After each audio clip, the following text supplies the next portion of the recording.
We pre-qualify them because we are looking for motivation. The biggest mistake I see a lot of agents making is they're not genuine about this. So, no matter where your price range is, there's always going to be a seller who believes they've been lowballed. Sometimes, when you ask this question, sellers will think, oh, she's just looking for another sale. This is the start of a very strong relationship between a realtor and a client. Welcome back. It's Jessica Nelson, and I am coming to you live from my in home studio. Today, I'm going to share with you something that a lot of people want to know. They want to know how to get their hands on my pre-qual script. So, this is it. And if you reach out to me, I am happy to share it with you. But what's more important than having it is knowing how to use it. So, why do we pre qualify appointments and potential clients? We pre qualify them because we are looking for motivation. So, there's a few reasons. And I'm going to be candid with you today because that's what your girl Jessica Nelson always is. If you're a real estate agent, have you ever seen stories of bad things happening to realtors? You probably have, right? Beverly Carter, there was someone else recently. These are situations that most occurrences, not always, can be avoided with proper screening of a client. So, what is proper screening? We want to know that they're a serious seller. I'm talking about sellers right now. The pre-qual script that I am describing is for listing appointments for seller clients. There are 21 questions on this script. Why are there so many? Because this is your entire appointment. Why do you want to go sit in someone's house for 2 hours and not knowing if you're going to get the listing or not? Wouldn't you rather, from the comfort of your own home, where you're nice and safe, find out whether or not this person is serious about selling their home? I like to dig deep because the deeper your relationship is with the prospect, the more likely they are to list with you. Not only to list with you, the more likely they are to have a smooth and successful transaction with you. Creating trust comes from truly knowing your prospect, knowing what they want, knowing what's important to them, knowing how this is going to affect them.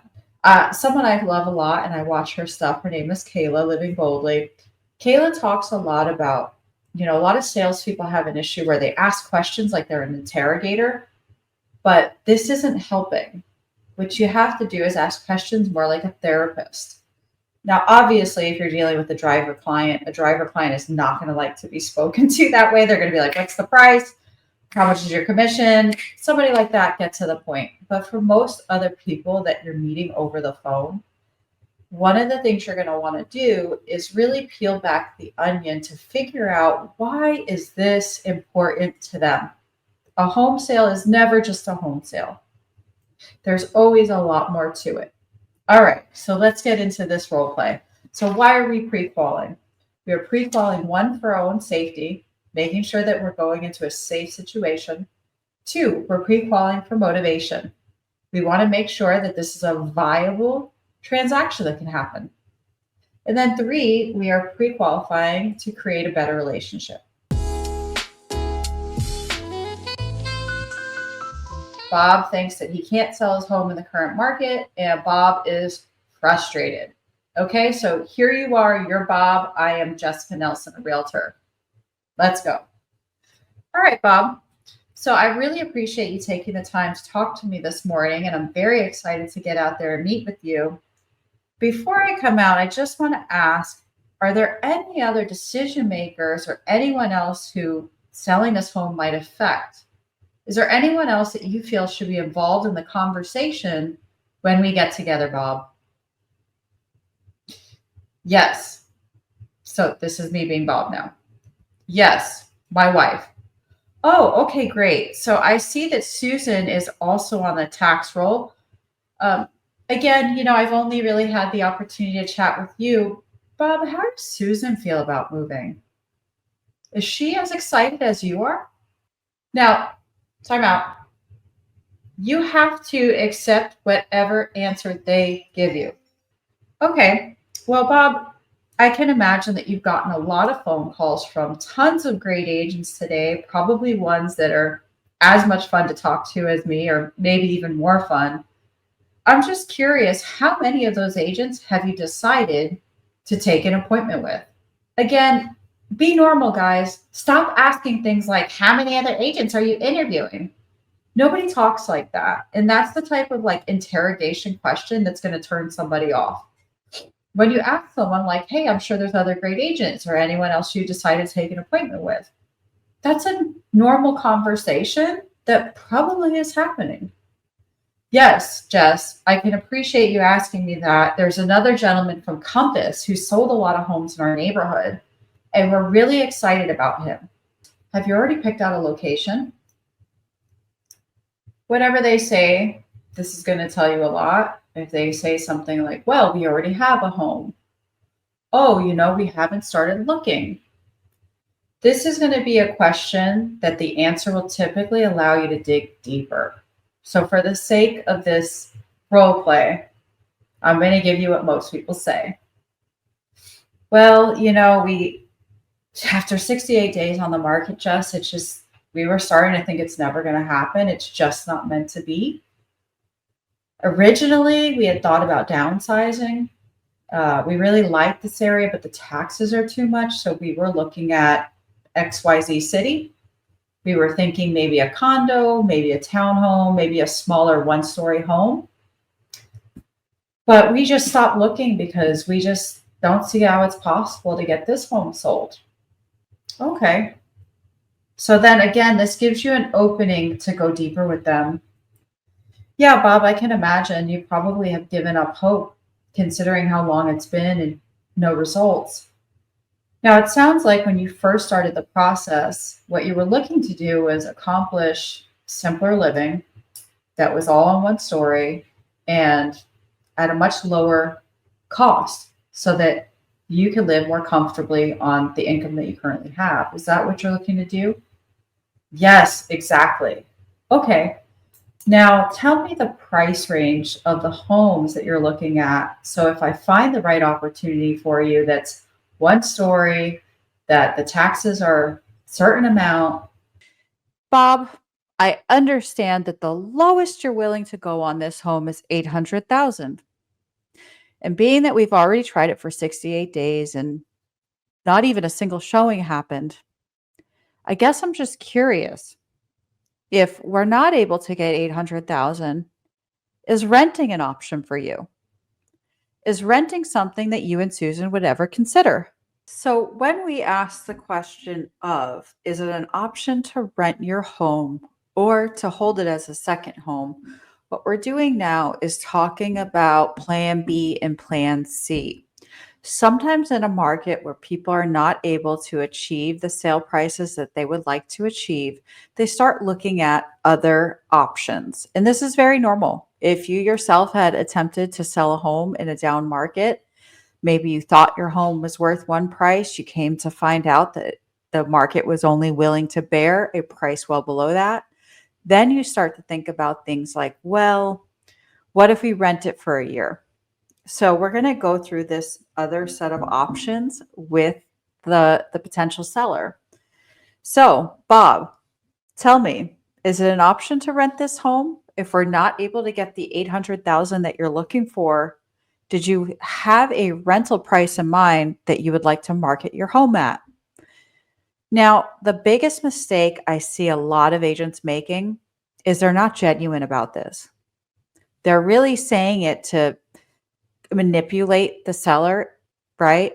If you're truly serving your client, you should be asking questions from a genuine standpoint. So, a great follow up question would be, have you ever been a landlord before?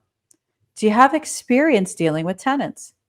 You shouldn't just automatically assume that they don't want to be a landlord because they might actually have a lot of experience being a landlord and they might actually have had great experiences with tenants.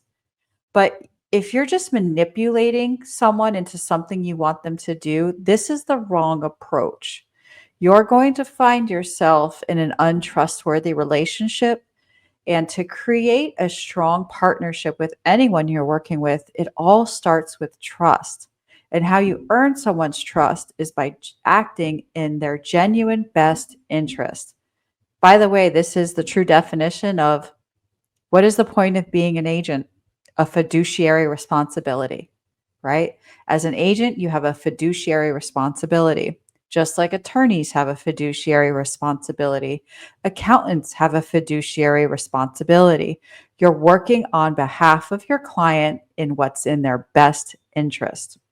So, in this particular situation, maybe Bob is going to tell you, yeah, we were thinking that if we can't get 800,000, we really do want to go ahead and downsize. We were just curious, do you think 3,500 is something we could rent this home for? And maybe you'll find that for a year's term or for a 6 months term or 2 years term, maybe though it's in their best interest is to rent that house.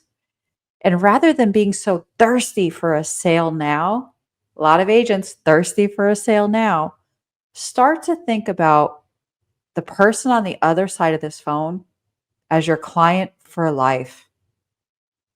If you stop thinking about them as a transaction right now and begin to think about them as a client for life, the way that you help them is going to significantly change. So, a client for life. You know what, Bob? It sounds like maybe in this market, being a landlord is what's best for you. Would you like me to support you by assisting you to run background checks on tenants, assisting you to complete the paperwork for your potential tenant in a lease?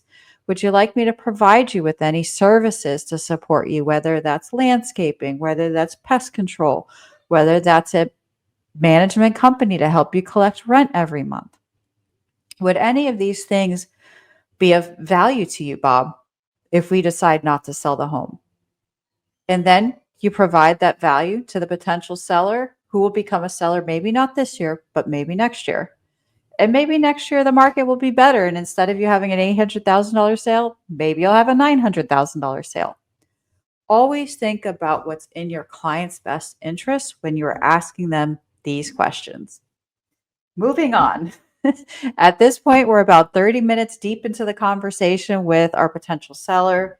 They've answered 8 questions on our pre-qual. A lot of times you're going to have one of two things happen. One, people are busy. If they're, of working age, they want to get off the phone. They got something else to do. It's not that they're being disrespectful. It's not that they don't care. It's not that they don't want to talk to you. They just have a lot of other things to do. And that's okay. If they need to get off the phone, schedule another time to follow up, or just say, hey, we can take care of the rest of these questions when I see you at our appointment. The other thing that can happen is when it's really important to someone to get their home sold, and this is like the first thing on their mind that's weighing on them, they're going to basically go through all these questions and spend another hour on the phone with you.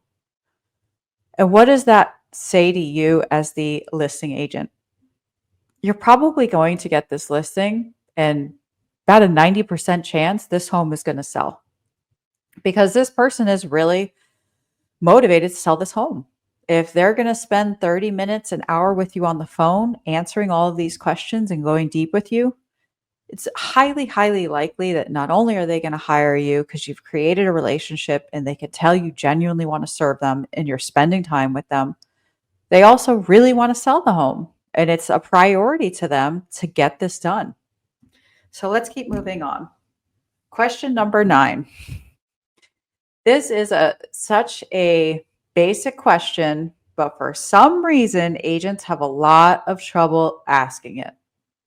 Hey, Bob, I can tell that I think I know what the answer to this question is, but rather than making an assumption, it's best that I just ask you on a scale of 1 to 10. 1 being, I could care less if it sells. 10 being, oh my goodness, why haven't you sold this yet? Where are you at? Now, you are going to have the inclination to talk because it's going to be an uncomfortable pause. Don't say a word. STFU, zippy the lippy. Let them respond, and whatever they respond, accept it as truth. You are going to have people say things to you like, oh, I'm a 10 if I get my price. What does that really mean, ladies and gentlemen?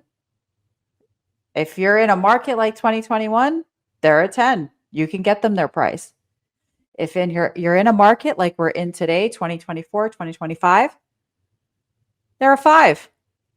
Their price is probably way too high, not accurate, and if greed is the only motivation to sell, this is not the market for that seller. Their motivation is really a 5. Now, what if someone says something to you like, well, when I first put it on the market, I would say we were like an 8. We really want to get out to the country. We're really tired of the traffic. Heard what I said, tired. We're really tired of the traffic. We've had enough of this city life. But, since we've been on the market for 6 months now and we just haven't gotten a result, I mean, we seem fine here. It seems all right. It's not hurting us to say.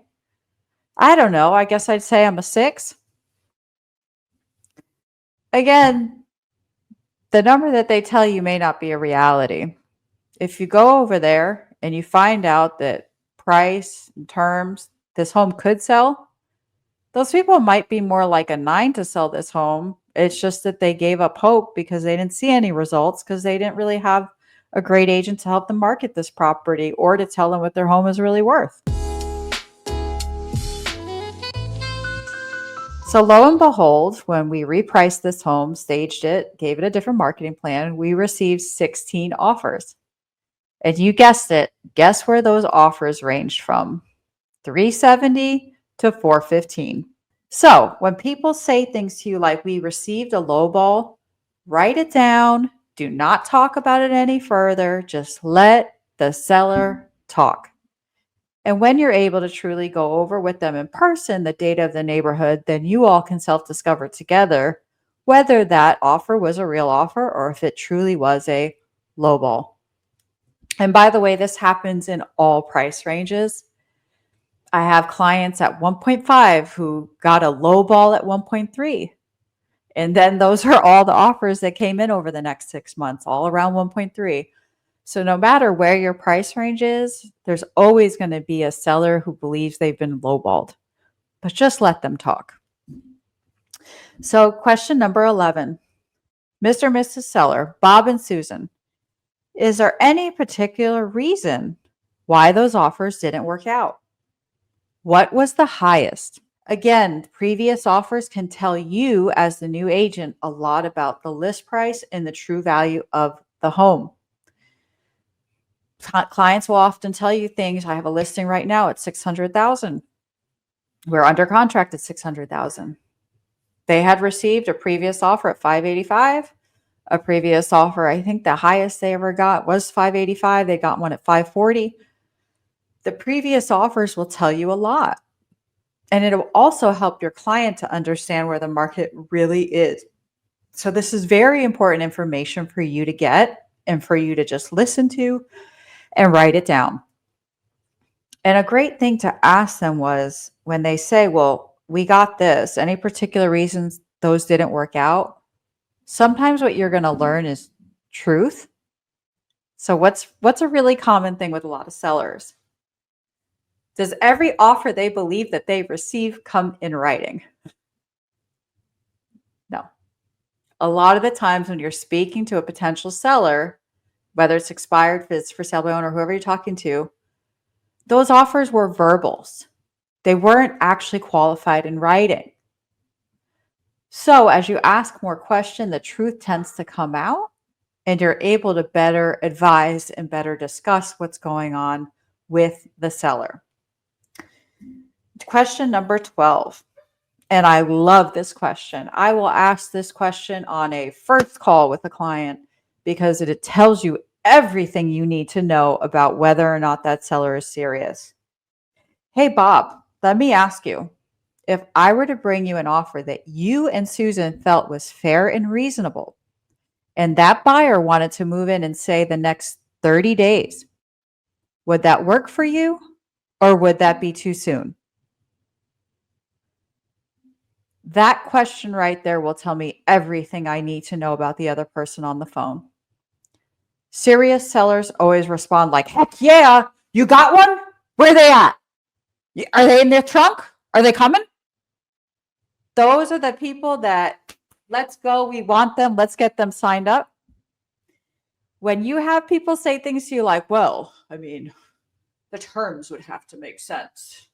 I don't know. I mean, are they going to want my furniture? What do you mean by that? In 30 days? Those people are bullshitting. They are not real. They are just yanking your chain. Those are not serious sellers. So, this one question, you can circle number 12 if you have a copy of this. The answer to that question will tell you everything you need to know about the other person on the phone. If they tell you some nonsense like anything other than yes, absolutely, hang up the phone, honey, because they are not going to sell their home and they are not serious. Okay, number 13. Here's the part where you're going to get to handling objections about commission, about solar panels, about mortgages, finding out if they actually have enough equity to sell their home, right? We need to know that, especially in the market that we're in today. We need to know if these people have enough equity to actually traditionally sell their home, or if we need to refer them to a short sale specialist, or if they're already in foreclosure process. So, hey, Bob, at 800,000, it sounds like based on when you purchased this home, you should have a lot of equity in this property. And my job is to protect your equity for you and help you get every penny possible. So, in order for me to prepare a net sheet to where you can see how much you're going to be able to walk away with, I do need to know if there's anything owed on this property. Do you have a mortgage left on this home? Yeah, Jess. It's almost paid off. We got about 180 left. Oh, wow. Okay. Lots of equity for me to protect then. I'm going to write that down. In some situations, like we have here in Texas, in areas that are overbuilt, we have some areas where builders are offering closeout sales to just get rid of homes that have been sitting, and resales of people who've just decided they don't like the area, people who need to move for whatever reason. They tend to not have enough equity because the prices of the homes have dipped and they owe more than the home is worth. So in those situations, you need to know what their mortgage payoff is. And then you're going to want to ask questions. Let me go through a scenario with you guys. So if I ask somebody who's negative equity, how much do you owe on this property? For example, I have a property in Forney. How much do you owe on this property? They told me 380.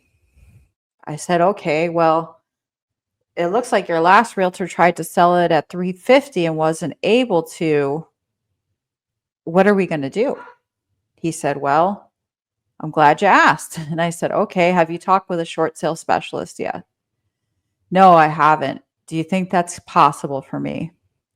Well, if the most that it looks like we can get for your home is 325 and you owe 380, it sounds like we need a solution because you don't have any equity here.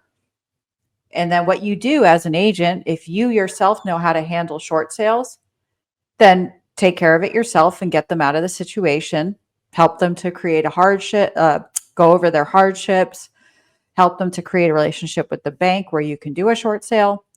If you yourself do not specialize in short sales, then you get your referral partner who does, and you help refer this client to that short sale specialist to help them out of this problem. This is a very important question to be asking in the market that we're currently in. Is there anything owed on the property? Because you are going to find there are people you are talking to that are negative equity. And there's a lot of agents calling who have no idea how to handle that. So if you can truly provide them with a value-based solution, you're going to be able to help a lot of people. The other thing that's important about this question is solar panels. And if any of you are dealing with solar panel properties, I'm a specialist in this. I can absolutely help you. The reason why solar panels can be an issue is solar panels add a loan to the home. They add a lien to the property, unless they're completely paid off and they're owned panels. If they're owned panels, they convey like personal property, no big deal. Or I'm sorry, they convey as the appliances do. So they're affixed to the house. It's not that's really not as much of an issue. When solar panels become an issue is when you have a seller who say that they want to get 430 for the house, and then they have a lease on the panels or a loan on the panels for another 30,000.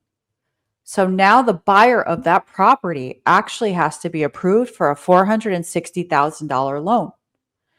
And what typically happens if people don't understand solar panels is whatever amount they have left on the solar panel is how much you have to reduce the price on the property. Yes, I'm sorry, it sucks. And I know sellers, you don't want to hear it, but these are the facts. I've sold a ton of homes with solar panels, and this is what you need to know. There is no way around it. If you are selling in a neighborhood where homes with your size, your age, your features are all selling for $450 and you have $30,000 on your solar panels, you need to price that home at $420. It is the only way that home is going to sell. You can try to get fancy. You can think that you're going to meet somebody who sees the value in solar panels, because you will meet somebody who sees the value in solar panels. The true problem is, unless they are paying cash for this property, anyone who is getting a mortgage is going to have trouble financing both the panels and the home. And this is why it depreciates the value of your property. If anyone wants to debate this with me or learn more, call me. My number's on the screen. I'm happy to talk to you about it more. I wish I was wrong. I wish that what I'm telling you is not true, for the simple fact that I've had to discount my commission and do a lot of things to help sellers. This is a fact. What I am telling you right now, selling over 100 homes is a fact. If you have a solar panel lien, the price of your property needs to be reduced by the amount of the panels that you have left. If you have 30,000 left to pay on your panels and everyone else is priced at 450, you have to price your home at 420 if you want your home to sell. That is a fact. I'm sorry, but it is reality. Okay, moving on. So the next question is at number 14. Are you willing to hold the note for a new buyer? Or, Bob, would you like me to go ahead and get all of your cash out of this property and just sell it to a traditional buyer? What are we asking with this question?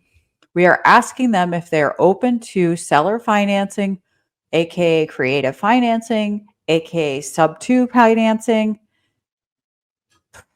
any one of those nomenclatures you want to give it. If you are doing business in 2024 and 2025, you better have sub 2 creative financiers in your back pocket. There are going to be situations where you need to employ their help. And I don't really want to get into it right now, but I'm happy to spend more time talking with anyone who wants to connect.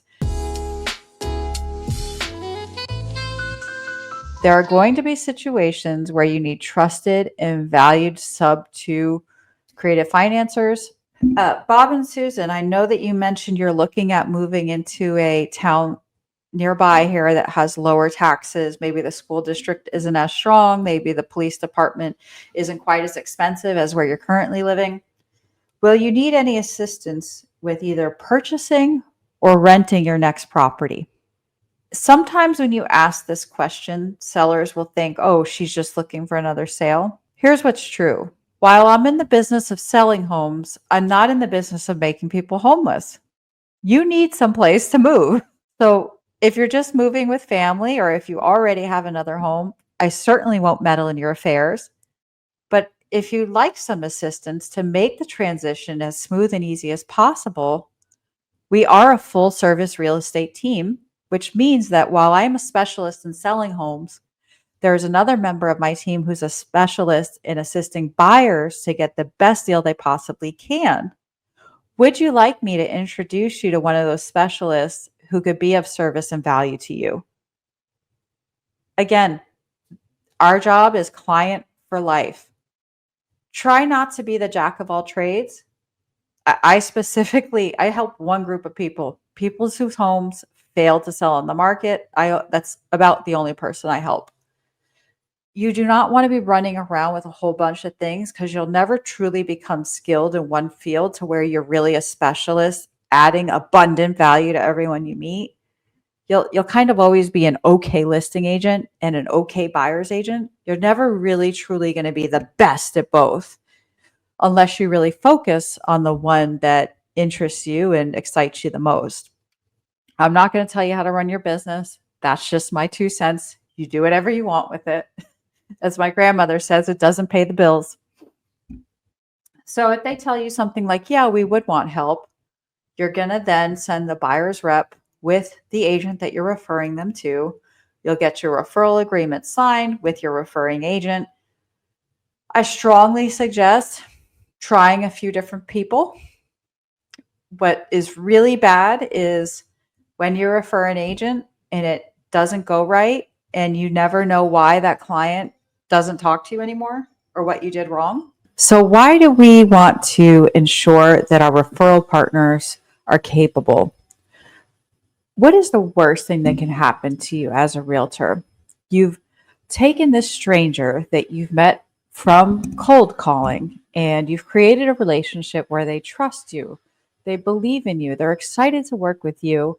You sell their home, and the last interaction that they have with an agent from your team is awful. It's the buyer's agent that you referred to them. They didn't get along. They weren't happy. Now this person has lost your client for life that you worked so hard to get. So my best advice to you is to try a different couple of different people. Because sometimes what you're going to find is that while you may like someone, you may enjoy their company, you may think that they're a great agent, maybe for whatever reason, clients just don't connect well with them. When I first started testing out different buyer's agents, I went through quite a bit of them. I can remember at my previous brokerage, I think I tried maybe 5 or 6 different people. And I came to find out that there was consistently one person that not only did every client love working with that person, they also just really were dependable and reliable. I always knew that when I referred my client to this person, I would get paid my referral. I knew that when I referred my client to this person, that the client was going to be happy. They were going to write a 5-star review. This is the person that I have chosen to continue a relationship with. They are now my go-to buyer's agent.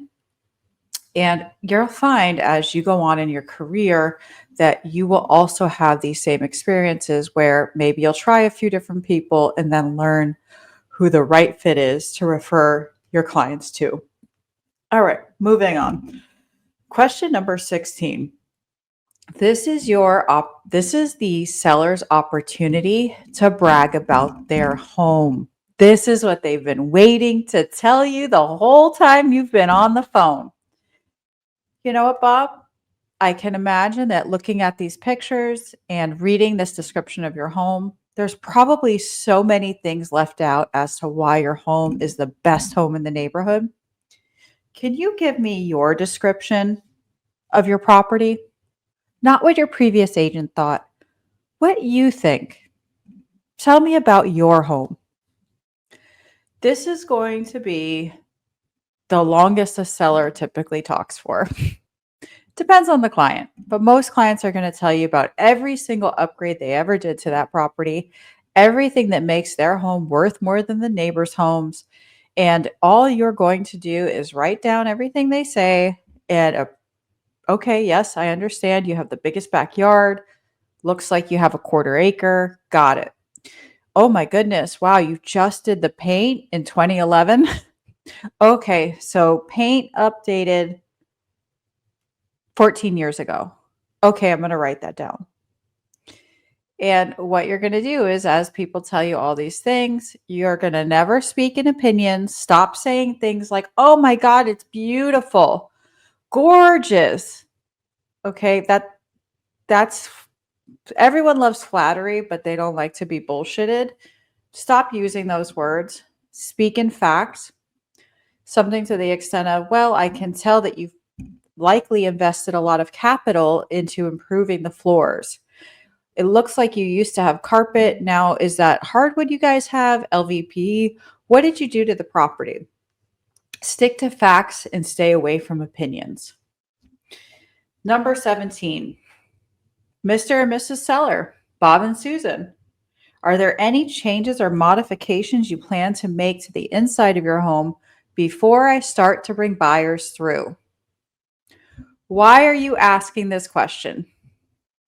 You're going to talk to people who say things like, well, we took it off the market because we wanted to add a pool.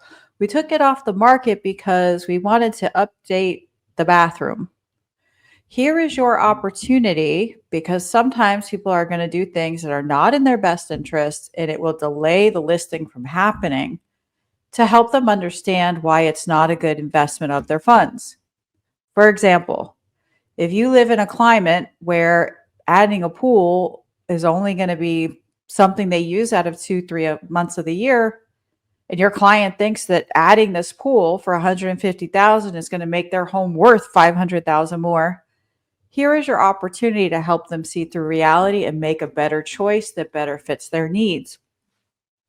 There's a lot of other examples like that I could provide you guys with, but really what you're looking for is to find out their timeline, because sometimes people think that doing updates to their home are necessary and it's going to delay their home from being put on the market, which could hurt them. Specifically, if you have clients who, if you're in a market where spring market is prime time selling and they think it makes sense for them to pull their home off the market and do some sort of fixes, and you know that this is the best time to sell their home, help them to see what's in their best interest. And again, you're not going to sell through that on the call. You're going to sell through it on the appointment. You are just gathering information at this point on the pre-qual. Question number 18. Gotta love this one, guys. Bob and Susan, I can see that your home was previously listed at $850,000. I'm looking at your Zestimate and it says that your home is worth $732,000. Realistically, what price are you thinking about relisting your home at? What price do you feel your home should be listed at? Hush, breathe, and listen. Something is going to come back. A lot of the times what sellers are going to say is, you're the professional. You tell me, what should I be listing my house at? Okay, sure. Other times people are going to say things like, they're just going to tell you the truth. Well, Jess, as much as I really want to sell my house, I have to get $785 at the minimum to sell it, or I'm not going to put it back on the market. I don't want to go through showings if you don't think I can get that. Believe what people are telling you. Too often I see agents think that they're going to get that listing and then somehow talk these people out of whatever it is they just told you. And then that agent takes the listing. They never get the price reduction. It expires. They wasted money on marketing the home. They wasted valuable time on marketing the home. And they're frustrated blaming the seller when really the seller told you the truth from the beginning and you chose not to listen. So whatever someone tells you, believe them. Stop thinking that you're going to talk them out of whatever it is they believe. Now, if someone says to you, well, and this happens a lot when you're speaking with expireds, we'd really like to get 800,000, but based on what everyone's starting to show us with the comps, it looks like the home is really worth something like 700. And whatever it is that you think you could get for the home, share that. Share that with the seller at the appointment. So again, these are all real conversations that are going to happen for you every day as you become a valuable prospector, a valuable listing agent. Question number 19. So after price, you know what, Bob and Susan, I really appreciate how much time you spent with me today on the phone. It looks like we've now been chatting for a little over an hour. I've asked you tons of questions and I do appreciate that. What questions do you have for me before I come out tomorrow at 2:30? Okay, you want to know about my track record? Great. I will go ahead and email you our references and track record just so that you can have that peace of mind. Is there anything else that you have for me before I come out tomorrow? Oh, okay. You'd like to know how much my commission is? Absolutely. I'll write that down. Commission will be the first thing we talk about when we get together. Be very careful. That's almost always what they say when you ask them what questions you have for me. It's almost always going to be, what's your commission? Do not answer that question over the phone. Whatever you say, you are going to lose. If you tell them what they want to hear and say, well, I'm sure we could do it for 1%, which I'm going to be candid with you. When I first started prospecting, I did that because I just wanted to get listings. I just wanted to get signs in the yards. And I didn't feel I was worth more than that. So yeah, I would agree to it. And then what I found when I agreed to do that and I got the listing is I would resent the seller. Instead of being mad at myself for not having the sales skills to get what I deserved, I would get mad at the seller because after agreeing to list this property for 1% and doing an amazing job of selling their home, I didn't have enough money to pay my staff. I didn't have enough money to, pay my taxes and everything else that comes along with doing business. So whatever you're going to do with commission, make sure you do it in person. Whenever you do it over the phone, you will lose. Now, in person, and I'm going to share this in another recording, but if you have done a strong appointment, a strong presentation, no one's ever going to question you on your commission. In fact, I will have people that say to me, oh my goodness, I'm so nervous. I thought you were going to tell me 6%.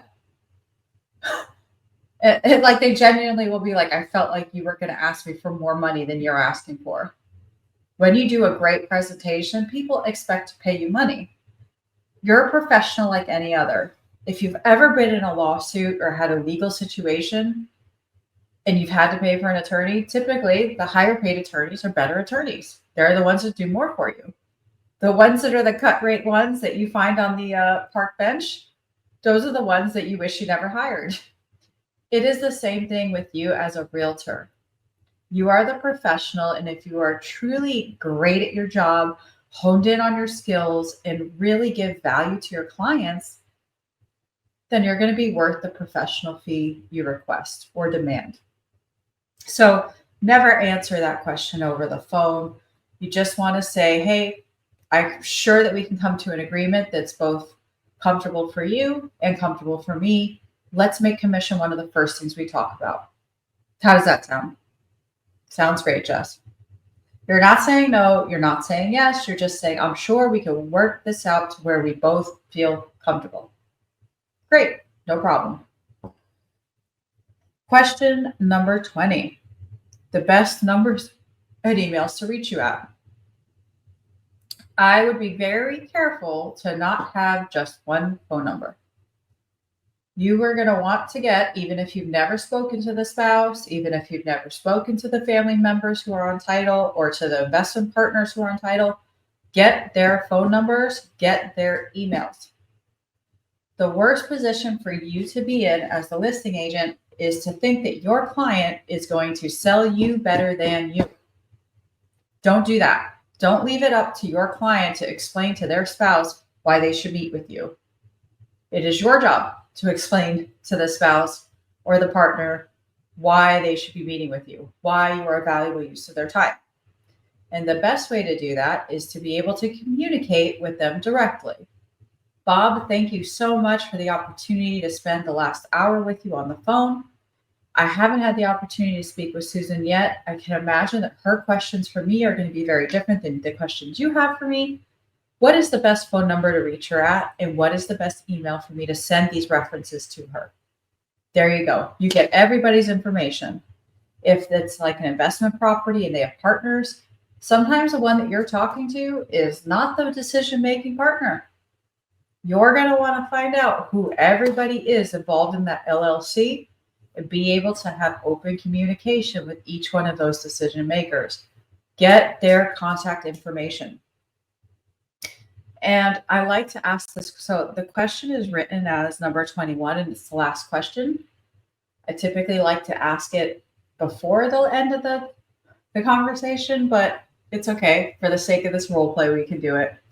Now, Bob, if when I come out there, you feel supremely comfortable and confident, both you and Susan are excited about hiring me to get your home sold, are you open to the possibility of hiring me tomorrow at 2:30? Hush, breathe, and listen. Now, I'm a little controversial. This is going to ruffle some feathers. If somebody tells me no, I don't go on that appointment. Think about it. If you said to your doctor, you know what, I want you to see me because I have a rash on my leg, but I'm not going to pay you when I come. Your doctor would tell you get the F out. They probably wouldn't curse at you. Doctors are more professional. But why would you go and meet with someone who's telling you that there is no opportunity for you to earn an income? Why would you do that? Now, if they're open to the possibility because they're interviewing more than one person and you have to perform, that's awesome. That's completely normal. That's to be expected. But if they're telling you, no, we're not going to hire you, we just want to hear what you have to say.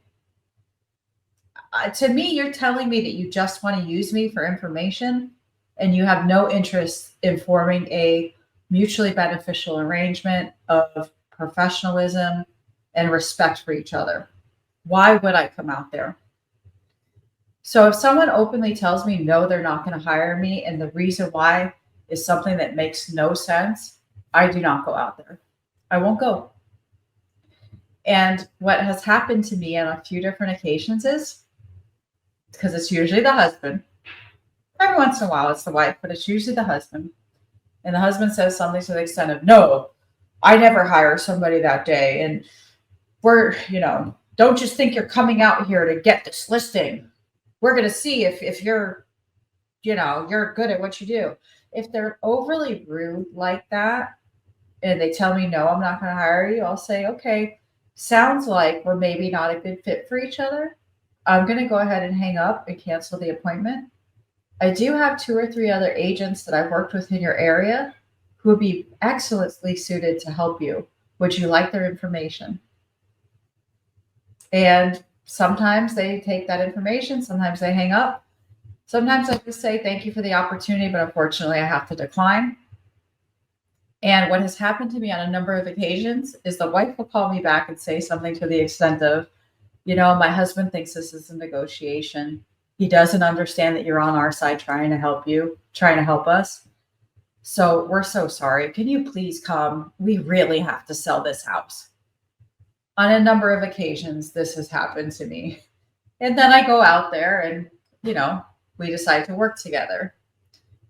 But you have to ask the question, not only does it show your ability to close, because that's who they're hiring, somebody who can close, it also shows that you have respect for yourself, because if you're desperate for business, they probably don't want to work with you anyway. If you're somebody who doesn't need the business and they realize that they need you more than you need them, this is the start of a very strong relationship between a realtor and a client. You want people who actually appreciate you. You want people that actually treat you with respect. That is what you're looking for when you're meeting all of these strangers through cold calling.